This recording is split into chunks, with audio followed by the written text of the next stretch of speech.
How would you assess the magnitude and significance of this first Riyadh season card in the United States, and how many more of these can we expect moving forward? I don't think you guys understand what you're about to see this week. Like, forget the show, which is unbelievable. Like, the card's going to be incredible. But tomorrow, grand arrivals on Santa Monica Beach. Wednesday, the workouts on Santa Monica Pier, with the show afterwards. The press conference on Thursday in the Chinese Theatre, outdoors, and the weigh-in at LA Live at 9 p.m. It's going to blow your mind. Because I've been involved in these Riyadh season events now for a while, and every show blows my mind. This is the first one that, I guess, operationally, Matchroom has had more involvement in because we're working on behalf of Riyadh season here on the ground. But honestly, the plans are incredible. The fights will be incredible, and I think that this will be your first taste of Riyadh season, and I think you're going to love it.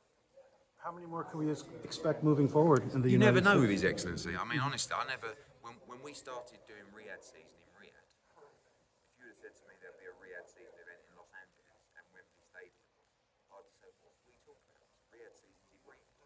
This is a commercial vehicle, an advertising vehicle for Riyadh season coming up in October.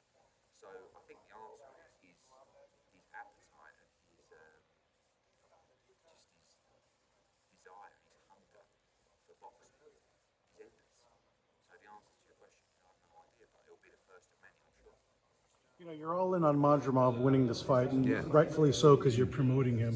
But why do you think Madrimov can beat a generational great? What do you think Crawford has weaknesses? Timing, you know, I think that when obviously my job is to champion Israel Madrimov. I also understand he's a massive underdog in this fight. But when you look at ways to win, you have to genuinely look at. I'll always champion my fighter. Sometimes you go into a fight and you're thinking about, does he punch hard enough? You know, is he technically good enough? Is his boxing IQ good enough? Is he strong enough? Is his chin good enough? And he ticks a lot of those boxes. So it's not like he's going in as a non-puncher or a not strong 154 pounder or someone that technically can't actually match or get close to matching Terence Crawford. He can do those things. But Crawford is a generational great. That's why he's, you know, the favourite in this fight, and he's a heavy favourite in this fight. But I think ideally, you probably would have won 2 or 3 more fights for Madrimov going into this fight. But when you get a chance like this, you've got to take it. Absolutely. You know, Terence Crawford and Riyadh season, they really want that Canelo fight next. Canelo, not so much. Do you think Canelo will take the Crawford fight after? I think Canelo will take any fight if the money's right. Like, he has no fear. But he doesn't have fear of Terence Crawford at all. I think he's more concerned about the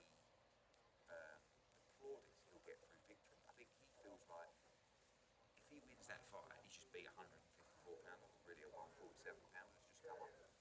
And if he loses that fight, he gets beat by a 154 pounders. So, like all those things, with Canelo, he selects his fights on ones that he likes, the style that he likes, and I genuinely think that's why he chose Belanga and Munguia, because he likes guys to come forward and fight him.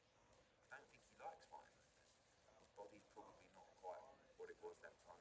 You know, when he boxed Charlo and Charlo ran off the back foot and all that, he really didn't like it. He didn't enjoy it. He wants someone that comes to fight, and he'll fight anyone, but he'll also in his head have a number that he thinks that fight's worth. It's just whether that's realistic or not. How would you describe the relationship with Canelo? Because you've promoted the majority of his fights.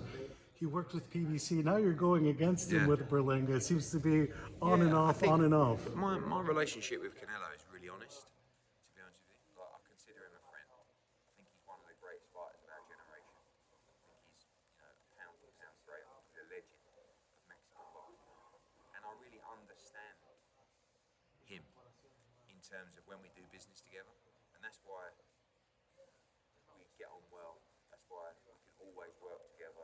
That's why we'll always shake hands, because we do good business together. And I don't get offended when another opportunity comes along that is a better opportunity.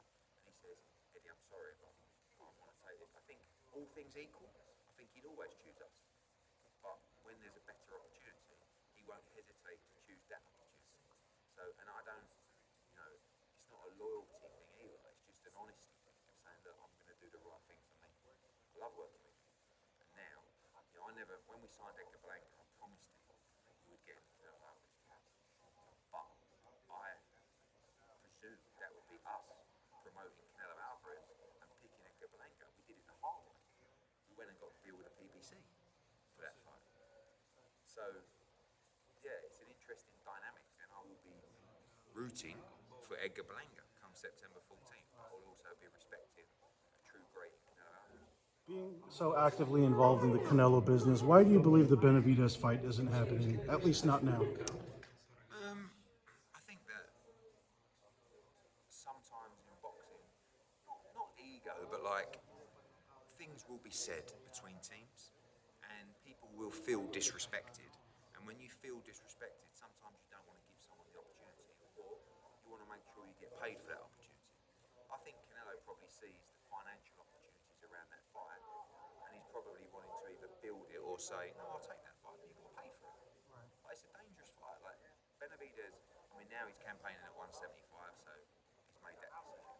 But he's a huge guy, and in the ring without a rehydration clause, he's going to be the bigger guy. And I think Canelo knows that's a tough fight, and I think he just says, like, he'll 100% take it.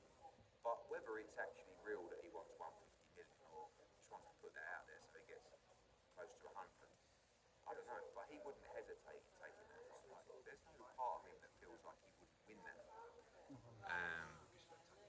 But yeah, sometimes I don't know whether because they're both Mexican, someone said something in the past, and it's almost like I think he likes to do good business, but also he understands that rivalry means big money. Right. You're going to be in the David Benavidez business pretty soon if Dimitri Bivol beats Beter-Beterbiev. Are you confident? Do you have the assurances of Riyadh season that could be a fight that takes place next in the first quarter? I know that His Excellency wants to make the winner of that fight against Jael-Patel up at cruiserweight as well.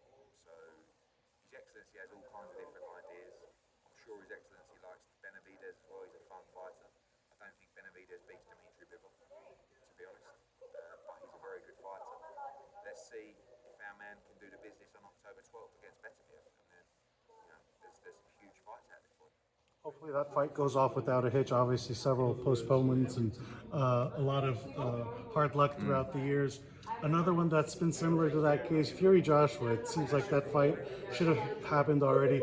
Regardless of the results of their next fight, are you confident that fight could happen first half of next year? I think, again, like we always get asked about, could this, there's a fight on, 2 fights on. I think the reality is that if Joshua beats Dubois, which I believe he will, and if Fury beats Usyk, which I think he can, he's the underdog, that fight's absolutely astronomical. That fight becomes a unification for the undisputed heavyweight world championship.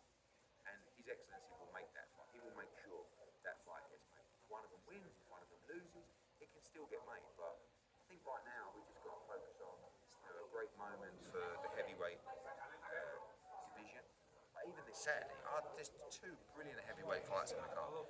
Andy Ruiz against Jarrell Miller, and particularly Jared Anderson against Martin Bakole. I know you guys might not know too much about Martin Bakole. He's a very good heavyweight, like top 15, probably top 10. He's 280 pounds. He's fucking dangerous. And that is a brilliant fight. So we're seeing, through Riyadh season, some tremendous heavyweight fights get made. Definitely, it's been a round robin. We've seen a lot of upsets, a lot of contenders putting themselves up in there in the top 5. I know you're still trying to grow the roster. Shakur Stevenson out there. Now that Tank has missed out on the Loma fight and Shakur is there as a free agent, are you confident you could be an active participant in making that fight happen for Shakur? Yeah, obviously we hope that the Canelo-Belanga fight can add to the fights that can be made between Matchroom and PBC, which is a hell of a lot of them. I think that Shakur, we are the right choice for Shakur. No doubt about that. I think he'd openly admit it. His team would openly admit it. But we're not the right choice if we can't deliver the right fights. So we're talking at the moment as he's talking to everybody else. And I don't think he necessarily needs us to make the Tank fight. But I'm a pretty good person to have on your team. And I think we could do great things with Shakur Stevenson because I think he's a generational great as well. How would you describe your working relationship with Devin Haney moving forward? I know you guys didn't Quiet bid at the on moment. the. Yeah. I mean, look, we didn't bid because we didn't have an obligation to bid. The value of having a long-term promoter is to have the security of that kind of thing. He wants to be a free agent, which I think can work for you and doesn't work for you, and that's fine. So don't rule out working with him in the future. You know, we've got Liam Paro there, could be a fight for him, and you know, Devin will be back. I think he might not fight again this year, in my opinion, but at the same time, maybe he fights in November, December. Yeah, great fighter, good young man, and hope to work with him again. Is the Garcia rematch? It has to happen at this point, Yeah, right? I guess so. I mean, that's I don't think it can happen until April or May next year, and who knows what's going to happen with Ryan? You know, I mean, it's a long way back. Do you, seeing what you see on social media like everyone else, what is your assessment of all that? You've seen a lot of fighters kind of lose it throughout the Yeah, years. I have. Yeah, I see so many similarities between what's happening with him and what's happening with other fighters that I've worked with who have been through some problems, like scary similarities. The difference is Ryan's profile is massive, so it's under a magnifying glass all the time. And some of the things that he's tweeting and posting are like crazy. It's not really my business. I like Ryan. I think that he's a nice young man. He's even not knowing him. Really, you can see how his behaviour has changed. But at the same time, I just wish him well, and you know, hopefully, it's difficult because people around him have said he needs to get that help, but he probably feels like he's absolutely fine. Do you know what I mean? And so you have to go and get that help. Like, no one's going to cuff you and drag you to that place. You've got to take yourself there, and sometimes something bad has to really happen for you to actually go, I need to do it. And just hope that he can be himself, great fighter. I think he can be a massive asset to boxing. I wish him all the best. Let's talk about the asset in your stable, one of the stars of your U.S. stable, Matchroom overall. Jaron has had a great showing in Philadelphia against David Avanesian. He has plans to go undisputed at 147 pounds, but the titles are tied up, 2 with PBC, 1 with Top Rank. Are you able to give him those kind of fights that he's I hope looking so. for? I mean, you know, we have to. The problem is everyone knows how good he is, and everyone's going to want a lot of money to fight him. It's just the good news is that he's generating big gates. You know, he did a great number on the zone. They're 100% behind him. Everybody seems to be working together right now. His Excellency wants Jaron to fight Terence Crawford, but I would like him to secure at least one unification at 147 before he moves up. So that's definitely the plan. And we've had some very brief conversations with PBC about Barros, about Stanionis, and we'd love to make those fights. But you know, you'd hope that the other champions would want to attempt to unify the division, but I also understand how good Jaron is. And a lot of the fights that the public has been calling for surround Naoya Inoue just because of his pound-for-pound greatness. It feels like anyone within 10 pounds of him, they want to make a dream fight. You have one in Bam Rodriguez, and he's only 7 pounds away, 2 divisions. He's been going up and down divisions the last few years. Is that a fight you think you could deliver for Bam Rodriguez, and perhaps even a changing of the guard for the smaller weight classes? I think that Bam's been, I think, one of the most enjoyable fighters we've worked with. The rise has been incredible, and I just see him getting better and better. He's still a very young man, and I think he's going to get better and better and better. I think the move to super bantamweight at the moment, junior feather, is a big one. He will get there. There's no doubt about that. You know, originally when he won the world title at Superfly, he said he wanted to go back down to light fly. Then he went to fly, and he couldn't make fly anymore. Now he won't be long till he can't make Superfly anymore, and he'll be up at bantam. So, you know, I think he will get there. It's just a case of whether he does in time. But you know, I think Inoue needs to concentrate on fighting Akhmadaliev first. That's the fight he should be taking. Another guy, obviously, in your stable, you want to get him that. We'll see what happens after the Doheny fight, and if he still wants to stay at 122 pounds. But I'm going to get it one more last question. Back to the Riyadh season show. Eminem is going to be performing. He's obviously a big-time boxing fan. He's been on the Mike Tyson podcast. We've seen him with Terence Crawford walking him out in a historic walkout. How did that come together? And can you take us behind the scenes? Yeah, it's just like His Excellency. He just wants to make the craziest shows. So, like when we're putting this card together with Gold Star and Frank Warren and everybody, the close teams that are involved in these fights, he'll say, "I want music. I want music," and it's like, "Oh, what music? Yeah." Like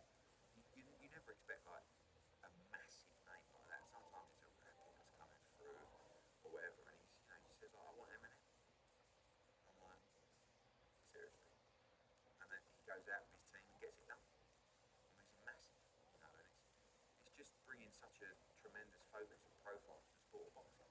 I know some fight fans might say, who cares about Eminem performances? Like that's what the hardcores do. But let's be honest, like for the profile of boxing, this is massive. And this week, all activities and the show on Saturday night is going to blow your mind.